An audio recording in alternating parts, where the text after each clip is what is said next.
This place reminds me of home. Do you have anything you want to ask me about any of this?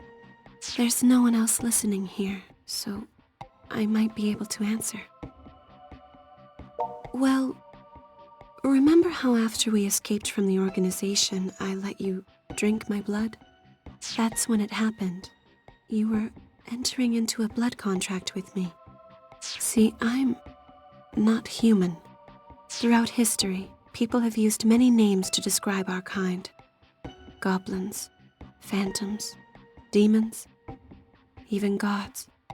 But we're more properly known as Night Eaters. And if we Night Eaters willingly share the blood that flows within our veins, we can create minions for ourselves, known as familiars. Though, we can each take only one familiar in the course of our lives.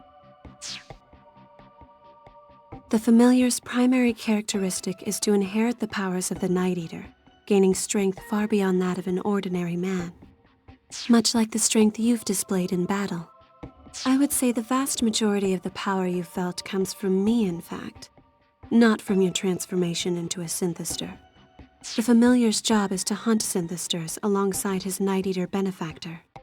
And synthesters were originally sad, pitiable shells of humans whose lust and greed had grown so enormous that it changed them into hideous beasts. They suck the life energy from others as fuel for the pursuit of their desires, knowing and fearing that oblivion awaits them if their greed should ever dry up. We Night Eaters are cut from the same cloth, so to speak. But the key difference is we retained our ability to reason, and somehow came to be revered, and feared, and worshipped. Over time, for each incident involving the synthesters, there was always some question as to whether or not we Night Eaters were involved as well. And yet all we wish for is to live in peace and tranquility. That's why we hunt the synthesters. We expose them to the purifying light of the sun so that they may become human once more. Though whether or not that happens depends entirely on the person. And familiars are different. Familiars can never be human again, sunlight or no. At least, I've never heard of a way. Back when I made the blood contract with you, you were breaking down on a cellular level. I made you my familiar, solely to save your life.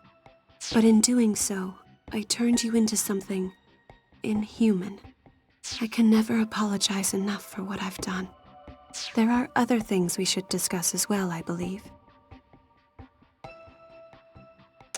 It might be overwhelming if I were to reveal too much at once.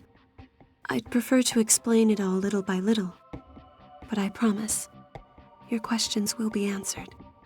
I want you to know, however, that I do accept full responsibility for your condition, and that what I've done to you weighs on me very heavily. I am truly, deeply sorry.